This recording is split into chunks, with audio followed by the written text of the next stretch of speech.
Sahabat Shalom, adik-adik semuanya. Sahabat Shalom. Semuanya apa kabarnya ya? Ke kalian yang percaya pasti semuanya sehat luar biasa. Amin. Sekarang kita kembali lagi di Hari Raya Sabat. Kita mau beribadah, tapi sebelum kita mulai, kita mau berdoa dulu.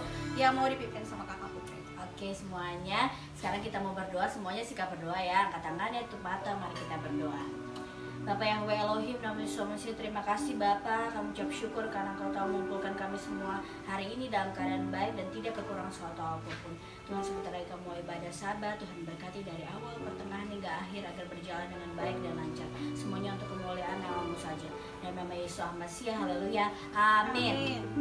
Oke adik-adik semuanya, kita siap memuji Tuhan ya. Amin. Semuanya bangkit berdiri, kita Ya, mau semangat. bernyanyi untuk Tuhan. Let's go.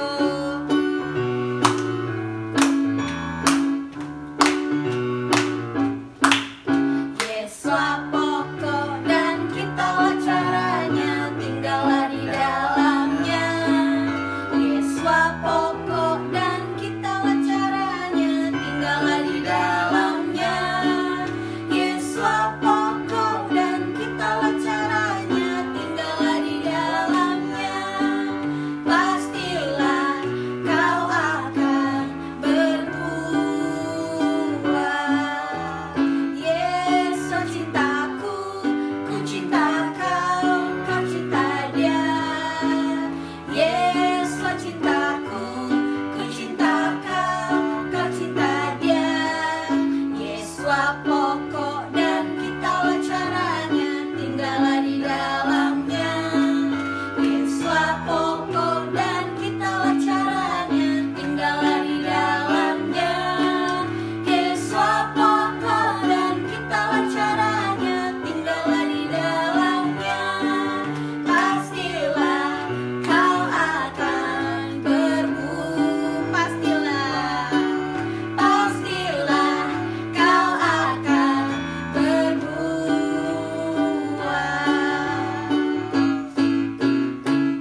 Hati yang gembira adalah obat seperti obat hati yang senang.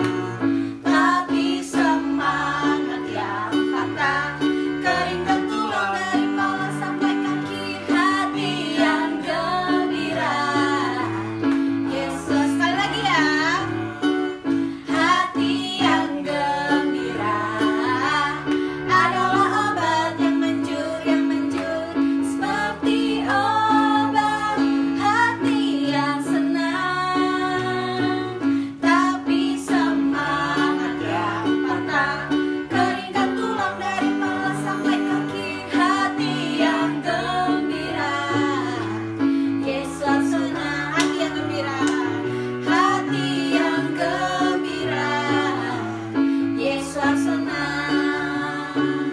Hati yang gembira, Yesus senang.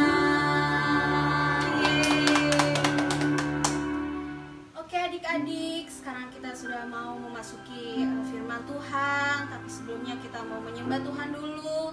Semuanya siapkan hatinya, angkat tangannya, tutup matanya. Kita mau menyembah Bapa.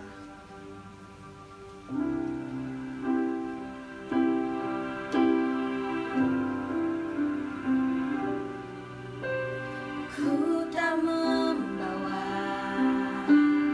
apapun juga saat ku datang ke dunia. Ku tinggal semua pada akhirnya saat ku kembali ke surga.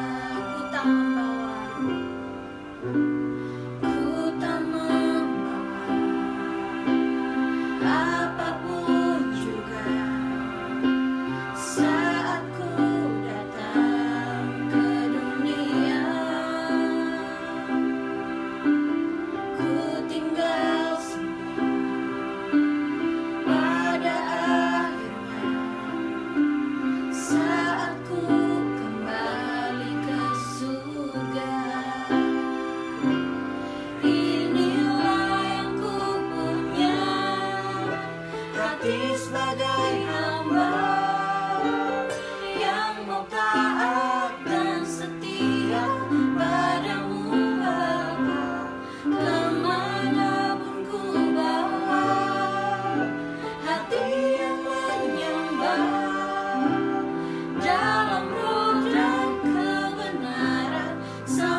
Shalom semuanya. Ketemu lagi dengan Kaldi. Semua sehat, puji Tuhan ya. Dalam perlindungan Tuhan Yesus Hamasiah. Oke, nah pada kesempatan hari ini Kaldi mau cerita lagi tentang Raja Hizkia. Mungkin pada sahabat lalu adik-adik sudah nonton khotbah tentang Raja Hizkia. Nah, hari ini Kaldi akan menceritakan lebih lanjut lagi tentang cerita Raja Hizkia bertemu dengan Raja Sanherib. Nah, sebelum Kaldi mulai, kita mau doa dulu ya. Mari kita satu dalam doa adik-adik.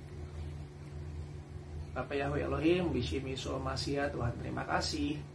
Pada hari ini kami bersyukur, kami dalam perlindungan Tuhan Yeshua Mashiach, kami diberi kesempatan untuk terus bersama-sama dengan orang tua kami, merasakan berkat Tuhan sampai dengan hari ini. Terima kasih Bapak Yahweh. Bapak pimpin kami untuk mendengarkan firman-Mu pada hari ini tentang Raja Hizkia yang meminta pertolongan perlindungan dari Tuhan Yesus Mashiach. Biarlah firman ini bisa menjadi rema dalam kehidupan kami untuk terus beriman teguh pada Tuhan Yesus Mashiach. Terima kasih Bapak, dalam nama Tuhan Yesus Mashiach. Haleluya, amin. Nah, oke adik-adik, sekarang adik-adik ambil kitab sucinya, lalu adik-adik baca di 2 Tawarik 32 ayat 1 sampai 19. Ini agak panjang ya, ada 19 ayat. Oke, jadi adik-adik ambil dulu kitab sucinya. Sebelum lanjutin videonya ke Aldi, kamu baca dulu 2 Tawarik 32 ayat 1 sampai dengan 19 mengenai Raja Hizkia. Oke. Kali kasih kesempatan dulu untuk adik-adik baca. Oke, nah adik-adik bisa lanjutin lagi ya video Kaldi ya. Oke, setelah adik-adik sudah baca tentang 2 Tawarik 32 ayat 1 sampai dengan 19, adik-adik akan menemukan 2 tokoh. Ya. Yang pertama Raja Hizkia, ya. Nah, minggu lalu kita sudah mendengar cerita tentang seorang raja yang mengasihi Tuhan, namanya Raja Hizkia. Betul ya? Di mana dia mempunyai kerajaan kecil di daerah Yehuda. Oke, kalau misalnya kamu perhatikan atau kamu mendengarkan ya atau menonton firman yang dibawakan minggu lalu, kamu udah tahu tuh siapa itu Raja Hizkia. Oke. Nah, tokoh berikutnya siapa Kak? Nah, tokoh berikutnya adalah Raja Sanherib. Siapa dia Raja Sanherib? Raja Sanherib adalah raja yang sangat berkuasa pada masa itu, di mana ia mengalahkan bangsa-bangsa lain. Nah, jadi setiap dia menyerang kerajaan siapapun itu, dia pasti menang adik-adik. Nah, ini yang membuat Raja Sanherib membuat sombong dan tinggi hati, gitu ya. Jadi pada khotbah hari ini ada 2 tokoh ya adik-adik. Yang pertama adalah Raja Hizkia, yang kedua adalah Raja Sanherib. Oke. Nah, oke, kita mulai ya. Jadi ceritanya seperti ini. Kalau misalnya adik-adik perhatikan di dalam firman Tuhan, Raja Sanherib itu adalah raja yang sombong dan tinggi hati, di mana dia memikirkan dirinya adalah tidak terkalahkan, ya. Jadi sombong dan tinggi hati. Dia juga punya panglima perang atau prajurit yang sangat banyak, jumlahnya ratusan ribu adik-adik. Jadi banyak banget. Jadi kalau misalnya kamu tahu Stadion Gelora Bung Karno ya, yang biasa di Jakarta tuh, di mana Persija atau klub bola di Jakarta main di Stadion Jakarta itu Gelora Bung Karno. Nah, itu kan luas banget tuh. Nah, kira-kira segitu tuh pasukannya, sebanyak itu adik-adik pasukannya Raja Sanherib. Nah, sedangkan Raja Hizkia hanya mempunyai prajurit yang sedikit banget dibandingin sama Raja Sanherib gitu. Jadi mungkin Raja Hizkia cuma punya berapa ratus pasukan dibandingkan sama Raja Sanherib. Jadi kalau misalnya kita bayangin ya, dari ratusan ribu lawan cuma sedikit pasukan, ini misalnya pasukannya Raja Sanherib, ini pasukannya Raja Hizkia nih adik-adik. Jadi banyak sama yang sedikit, otomatis harusnya kalah ya. Betul, harusnya kalah. Nah, tapi ajaibnya Tuhan kita, Bapak Yahweh Elohim, membimbing atau membela Raja Hizkia untuk memenangkan perangnya. Nah, kita lihat ya. Jadi pada saat di kerajaannya Raja Hizkia menerima kabar buruk. Apa itu kabar buruk? Bahwa seorang raja yang lebih kuat dari dia akan merebut semua kota yang ada di negeri Yehuda. Jadi Raja Sanherib ini akan datang ke kerajaan Yehuda yang dipimpin oleh Raja Hizkia untuk merebut semua yang dia punya.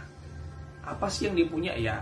Biasanya kalau misalnya dulu tuh pada zaman dahulu sekali dikatakan raja itu kaya, ada emas, ada perak, ada lembu, sapi, ada kambing, ada kuda. Mereka punya banyak tuh. Nah, itu akan dirampas sama Raja Sanherib yang dipunyai Raja Hizkia.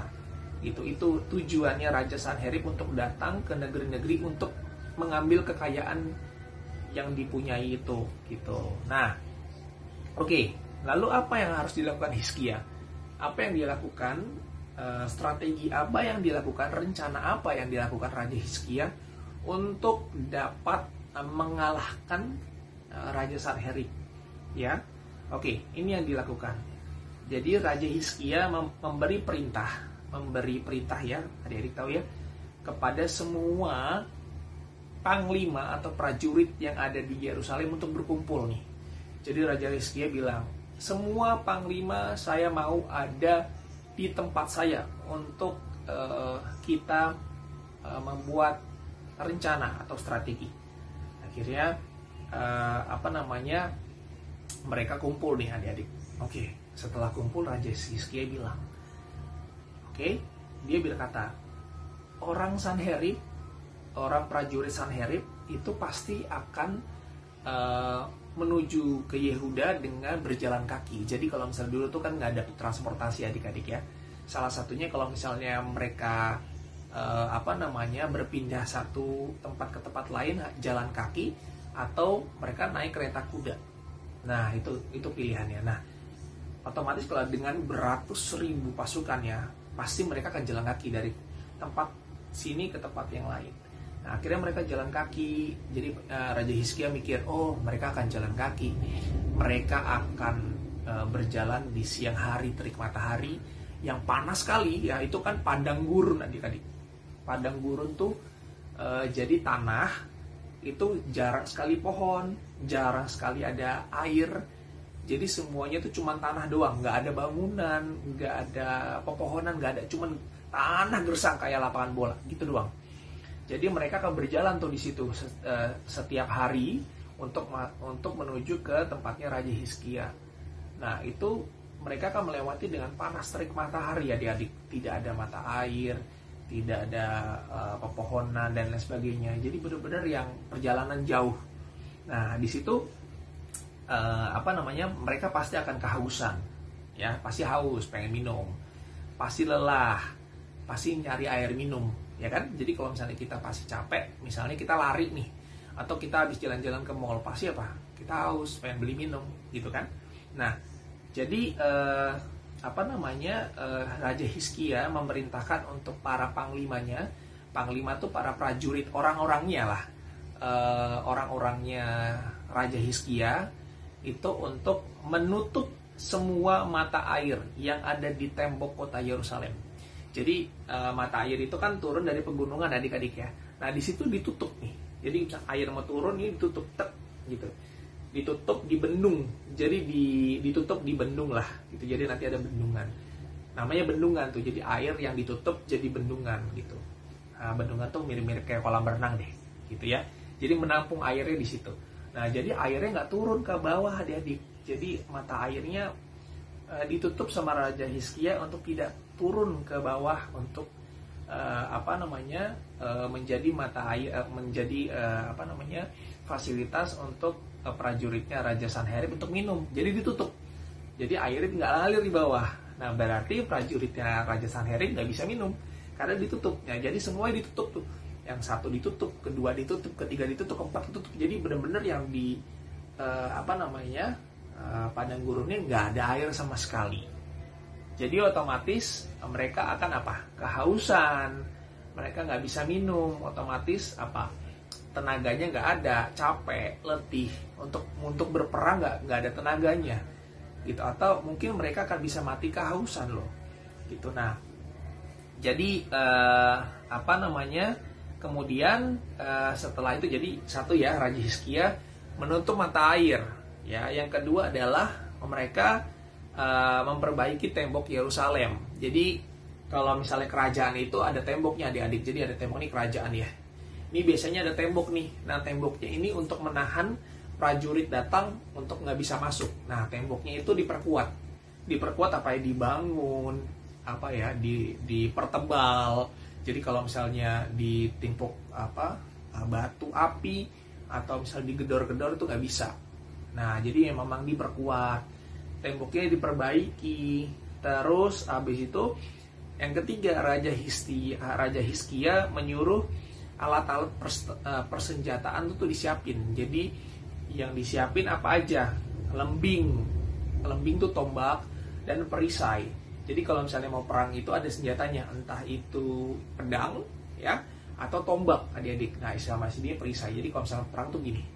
Jadi ini pedangnya, ini perisainya untuk nahan kalau misalnya ada pedang tang gitu. Jadi kayak ditahan sama perisai. Nah, jadi perisai dan pedang. Nah, itu yang dipersiapkan sama Raja Hizkia. Jadi ada 3 ya tadi ya.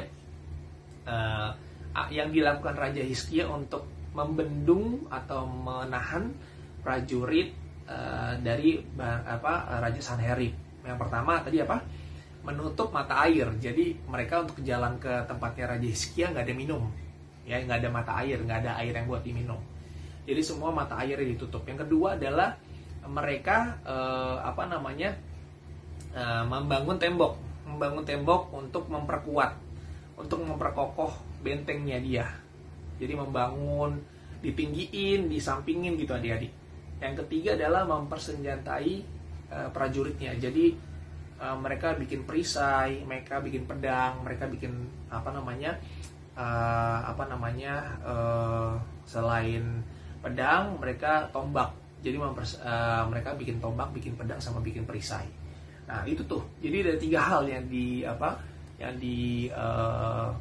dilakukan oleh Raja Hizkia. Nah, lalu Raja Hizkia mengumpulkan panglima perang di halaman pintu gerbang kota. Jadi dikumpulin tuh semua jadi semua senjatanya udah lengkap, dikumpulin semua panglimanya tuh ibaratnya pemimpin pasukan. Jadi setiap pasukan itu ada pemimpinnya, namanya panglima. Nah, dia tuh yang dipanggil semuanya tuh pemimpinnya untuk Raja Hizkia akan memberitahukan strateginya. Dia bilang gini, kuatkanlah dan teguhkanlah hatimu, jangan takut akan Raja Sanherib dan tentara-tentaranya. Mereka bersandar pada kekuatan mereka. Oke? Tetapi kita berharap hanya kepada Tuhan Yahweh Elohim. Yang menyertai kita adalah Yahweh Elohim, yang akan membantu kita dalam melakukan peperangan ini. Nah, ini yang dilakukan sama Raja Hizkia, raja yang mengasihi Tuhan. Jadi dia bilang sama tentara-tentaranya, jangan takut karena Raja Sanherib hanya mengandalkan dirinya sendiri, tapi kita mengandalkan Tuhan Yahweh Elohim yang akan membela kita. Jadi dia menyebarkan iman kepada tentara-tentaranya untuk beriman kepada Tuhan. Jangan takut, Tuhan akan bela. Nah, itu yang dilakukan Raja Hizkia. Nah, lalu nggak lama kemudian tentara-tentara Sanherib datang tuh adik-adik. Wah, ternyata dari ratusan ribu yang mati kehausan hanya sekian. Tetap ada ratusan ribu yang datang tuh. Akan tetap banyak pasukannya dia untuk datang ke temboknya kerajaan Yehuda yang dipimpin sama Raja Hizkia. Dia bilang, dia berteriak. Mereka datang dengan topi sama baju besi yang sangat menakutkan. Mereka berteriak dengan sombong, "Hai segala penduduk kota Yerusalem, bukakan pintumu, kami adalah pegawai Raja Sanherib yang membawa berita penting."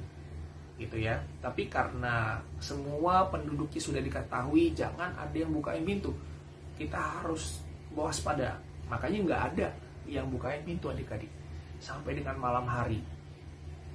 Bertubi-tubi mereka meneriakan. Jadi mereka terus teriakin, kota Yerusalem akan runtuh. kota Yerusalem tidak akan selamat. Lalu di situ Raja Hizkia akhirnya menyempatkan diri untuk pergi ke Bait Elohim, ke gereja ya adik-adik ya. Kalau misalnya adik-adik tahu, Raja Hizkia pergi ke Bait Elohim, ke gereja untuk berdoa menyerahkan diri dan berharap pada Tuhan. Dia doa lagi adik-adik. Dia doa bilang gini, selamatkan kami dari tangan musuh kami ya Tuhan, supaya semua orang mengetahui bahwa Engkaulah Tuhan Yahweh Elohim penyelamat kami. Dia bilang, selamatkanlah kami dari tangan musuh kami, supaya semua orang mengetahui bahwa hanya Engkaulah Yahweh Elohim penyelamat kami. Dia menyerahkan semuanya pada Tuhan. Lalu Tuhan menjawab doa Raja Hizkia dengan sangat ajaib. Nah, ini yang dibela Tuhan. Pada malam hari, jadi kalau mereka tuh berteriak-teriak tuh tadi ya, ayo bukakan pintu, sampai dengan malam hari nggak ada yang bukain pintu. Akhirnya mereka bikin kemah adik-adik, bikin tempat tinggal gitu, kemah-kemah namanya, di depan kerajaan Yehuda. Maka akhirnya mereka bermalam di situ. Jadi nginap di situ karena ya udahlah, kita udah jalan jauh, capek istirahat gitu ya. Lalu pada malam hari malaikat Tuhan turun ke perkemahan tentara Sanherib. Ya, turun. Jadi malaikat Tuhan turun ke perkemahan mereka tuh, tempat tinggal mereka. Lalu malaikat Tuhan membunuh pasukan Sanherib sebanyak 185.000 orang ketika mereka sedang tidur nyenyak. Mungkin malaikat Tuhan ini kali aja gitu. Jadi semua napasnya berhenti gitu. Tiba-tiba mereka semuanya mati, meninggal. Gitu ya. Itu yang dilakukan malaikat Tuhan tuh, membela Raja Hizkia. Jadi mereka, malaikat Tuhan turun pada saat tidur nyenyak. Jadi membuat semua pasukan Sanherib membunuh semua pasukan Sanherib. Lalu keesokan harinya, pagi hari, suasananya berubah banget. Tadi yang teriak-teriak jadi sunyi karena semuanya sudah mati gitu ya, dibunuh sama malaikat Tuhan. Jadi tinggal mayat-mayat orang Sanherib aja yang tergeletak di tanah. Nah, oleh karena itu Panglima dan Raja Sanherib jadi takut, jadi malu dan gak berdaya adik-adik. Tadi yang punya pasukan yang sangat banyak, yang punya kekuatan yang sangat tinggi, tapi tiba-tiba kehendak Tuhan semuanya pasukanmu tidak berdaya dan mati. Akhirnya Raja Sanherib gak punya pasukan lagi, cuman punya panglima doang, 5 orang kali ya. Jadi akhirnya mereka takut, malu dan gak berdaya. Akhirnya mereka pulang, Raja Sanherib pulang ke negerinya. Nah, lalu Raja Hizkia kembali bersyukur kepada Tuhan karena doanya dijawab. Karena dia punya iman yang teguh kepada Tuhan. Dia berdoa pada saat dia kesulitan, dia berdoa adik-adik. Jadi ini yang Raja Hizkia lakukan, yang harus kita lakukan juga. Jadi gini, Tuhan sendiri yang menyelamatkan orang-orang di Yerusalem sebagaimana yang dijanjikan oleh Raja Hizkia. Mereka tahu mereka punya Yahweh Elohim yang perkasa, yang benar mendengarkan, menjawab doa-doa orang yang benar. Nah, jadi sebenarnya melalui cerita Raja Hizkia kita banyak dapat pelajaran adik-adik. Yang pertama adalah percaya dan mengerti bahwa Tuhan menjawab doa orang yang hidup benar dan jujur di hadapannya. Karena Raja Hizkia orang benar dan hidup benar dan jujur dan mengandalkan Tuhan, makanya doanya dijawab. Jadi di setiap kesulitan dia berdoa. Nah, harus hidup benar dan jujur gitu yang pastinya ya. Lalu kita diajarkan untuk berdoa kepada Tuhan dalam setiap kesulitan. Percaya pasti Tuhan akan jawab dengan cara yang ajaib, seperti cara yang ajaib yang dia lakukan atau kepada Raja Hizkia. Jadi kalau misalnya kamu adik-adik punya kesulitan, adik-adik punya sesuatu yang ingin didoakan di masa-masa sulit sekarang nih adik-adik nih, di COVID-19 ini banyak banget teman-teman kita yang kesulitan. Nah, kalau misalnya adik-adik menonton video Kaldi, kalau kalian dalam masa kesulitan, coba cari Tuhan, berdoa. Yakin dan percaya kalau kamu hidup benar, Tuhan pasti akan bela. Tuhan pasti akan memberikan jawaban dengan cara yang ajaib. Jadi percaya, berdoa kepada Tuhan Yesus Masiah. Kamu hidup dengan benar, maka doamu akan dijawab. Ya, itu pelajaran yang kita dapat dari Raja Hizkia. Semoga firman Kak Aldi ini bisa menjadi rema dalam kehidupan kalian. Jadi kita harus hidup benar, kita harus hidup dengan jujur, untuk doa kita didengar oleh Tuhan. Itu aja firman dari Kak Aldi. Bapak Yesus memberkati adik-adik. Shalom semua. Adik-adik semua yang dikasih Tuhan Yesus Hamasi ya. Tadi sudah mendengarkan firman Elohim, dan firman itu yang menguduskan kita semua, dan firman itu yang memberkati kita semua. Dan firman itu memperbaharui hidup kita dari hari ke hari, sehingga kita semakin bertambah-tambah baik, semakin bertambah-tambah berkenan kepada Bapa Yahweh, mengasihi Bapa Yahweh. Dan saatnya kita akan menutup ibadah Sabat pada saat ini. Kita akan menerima berkat dari Tuhan. Mari adik-adik angkat tangan semuanya untuk menerima berkat dari Tuhan. Yevarekeka Yahweh weis mereka. Yahweh memberkati engkau dan melindungi engkau. Yaer Yahweh panai elka wikuneka. Yahweh menyinari engkau dengan wajahnya dan memberi engkau kasih karunia. Yisa Yahweh panai eleka wiase meleka salom. Yahweh yang menghadapkan wajahnya kepada engkau dan memberi engkau damai sejahtera. Afitoda